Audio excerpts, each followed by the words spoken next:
Hey, alright guys, just a quick one today. Look at the tomatoes really. My grandson Logan stayed over last night, so we did a bit of cooking. I made some Lego and that, so there's a few stills of that at the end.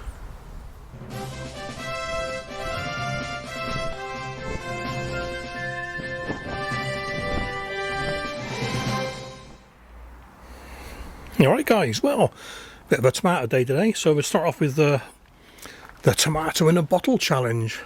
Doing quite well. I've got some trusses on there, look, they're growing. Oh. If you can see what I'm doing, I can't see blooming thing on this screen. Has some Horty Hughes challenge there.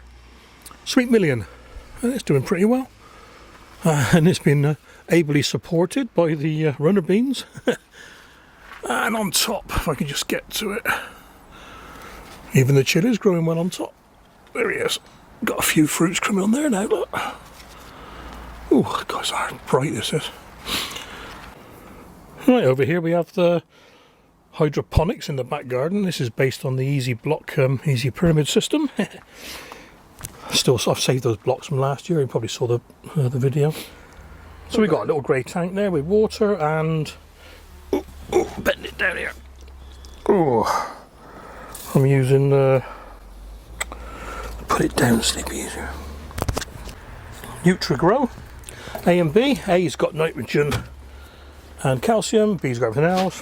6 ml each per litre, and I just feed this tank twice a week. So on here we have Crimson Crush. Well, 1, 2, 3, 4 trusses so far. Probably won't get much more than that because they're outdoors. And following Bill's advice, I've been cutting the lower leaves off. Bill being an ex-professional tomato grower, I think he knows what he's talking about. These two are stunners. Now they were for show.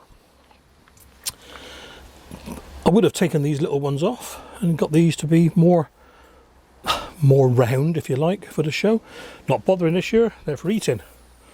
So again, 1, 2, 3, that'd be 4 trusses, maybe 5. Same as that one. Right, I'm trying to show you, if I can, the hydroponics working. So there's the dripper. It's in the shade at the moment, and underneath you'll suddenly see, there we go, water coming out, look. That just keeps the whole thing nice and damp and feeds it.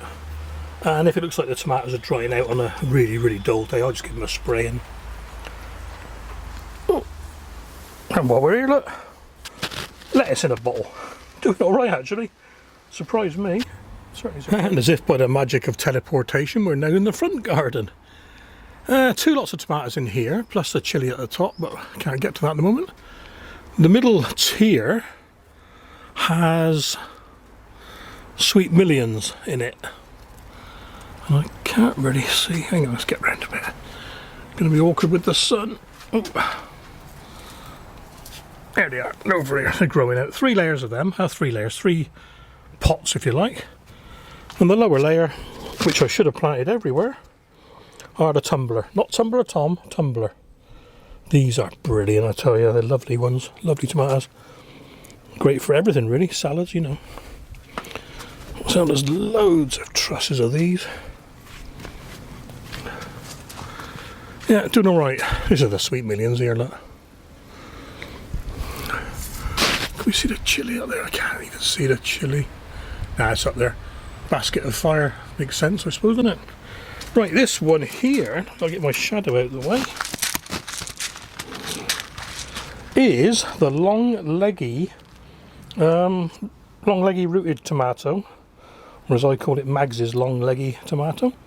The one that was bent over double and planted. And it's doing very, very well. It's amazing. 1, 2, yeah, 4 trusses again, maybe 5. That's doing quite well. Right, this is where it gets a bit awkward, guys. Here are 2 pots in pots, sort of halo system. Just about see them, of Amish paste. And there they are, coming up here. So they're not doing, they're all right. They're growing. And again, oh, got some weird looking ones. Hello, mate. They're doing right, yeah. Now the hydroponics ones behind those. Right, we'll start here. This is a Gigantamo. Now last year, what I did, I cut every, well, I think I left one in every truss. And they were massive. They were just too big to go in your burger, you know what I mean? So this year I'm leaving them to grow. That one there is a Russian giant, and they're quite big as well at the moment. Only one real truss on that one, so perhaps they will get big. Next over we have, now, a bit of paper here, because I'm pretty sure these are Willie Coleman's. Yes, they are. They're Willie Coleman's Roma Juliet that he kindly sent me over, all the way from Canada. Look at the size of these trusses. Brilliant, absolutely brilliant. We're going to the side a minute and have another look. So there's two lots of those in there somewhere.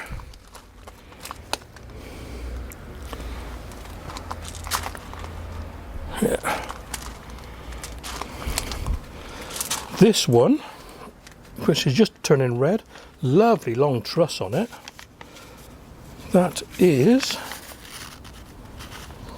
I've got too many really. That's a Maisie. And the one inside just from it's a Maisie as well. That one there, the roundish looking one. And once again, you can see where I've been cutting the excess leaves off just to give a bit more airflow around the plants. And you know, you got a little bit of don't think it's scab, but you know, a little bit of damage. Right, let's go on the other side. So there's some of Willie's Roma Juliets. Redding up nicely. Bees just landed on me. What is it with me bees? They love me. And there's the other Roma Juliet. Look at that, they're growing. Lovely. I'll take a few more leaves off these, get a bit of air around them. Now these two here are Britain's Breakfast. I think I sent some of those to Willie actually. And they are huge trusses again. But this one, unfortunately, despite tying it up, the leader snapped off. Now I'm training a second leader here, and it's just getting a few little flower shoots on it. So somehow that's got to go back over to the stem. I've got two there actually, but and this one here again, look, massive branches of tomatoes. So what I've done, I've had to hang it, bit of Velcro, and then more bit of flower and the fruit there. So come on bees, get pollinating. These were lovely last year. And this is why, this is going to maybe blow the camera's mind, but this is why I can grow indoor tomatoes outdoors. Look at this white wall, even, you know, the heat coming off that, it's incredible. And it's only like a 18, 19 degree day at the moment. Oh. So, you know, it's all reflecting back on the Tommy Carters. Yeah, here we are then, just a quick look around the tomatoes. I'm going to try and get a potato reveal done now, but we'll see how it goes. Got to trim a few more of these leaves off. I'll tell you what, looking good this year. Oh. Better start planning the recipes already. Tomato ketchup, tomato paste, tomato puree, tomato soup, tomato chutney, green tomato chutney, etc.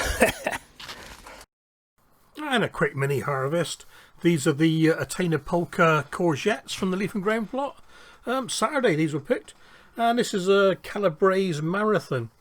Myself and Logan picked 3 more of these today, I believe it was. They are, yeah, they're growing like mad. And look at these artichokes, globe artichokes. Not too keen on the actual veg, but the flowers are fantastic. Oh, yet another harvest of the Atena Polka yellow courgettes. These are fantastic, I tell you. And I've given my daughter half a dozen of these, 3 that size and 3 that size. So, plus the ones from yesterday, they are rocketing up. Wish they'd carry on all season. And this is where the large courgette ended up today. Courgette cake with a lemon drizzled topping. A little bit over moist, so next time I do it, I'll just I use a little less cooking oil. And we have Bill and Val's Nupla Ultra Peas. When Bill told me they're going to be 8 foot tall, he wasn't joking. They are they're huge. Anyway, you can see there, look, 9 peas in a pod. And Logan chuffed to bits with his X-Wing fighter he made yesterday. Wouldn't let me touch it, or did it all on his own. And here's Logan's plain white loaf. All his own work. I told him what to do and he did it. I didn't touch it, apart from getting it out the pan. Lovely bread. And the dough balls, we made these between us. Half are stuffed with mozzarella and half with mozzarella and tomato puree.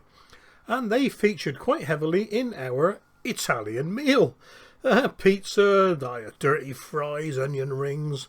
Yeah, lovely. Needless to say, we left most of it. And in the morning, Logan made eggy bread. And this was all his own work with his own bread. From cracking it to cooking it and serving it. I just realised he didn't do the washing up. I'm going to have to work on that one.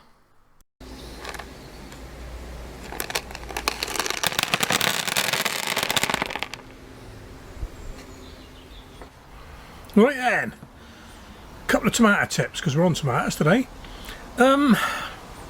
Blossom rot.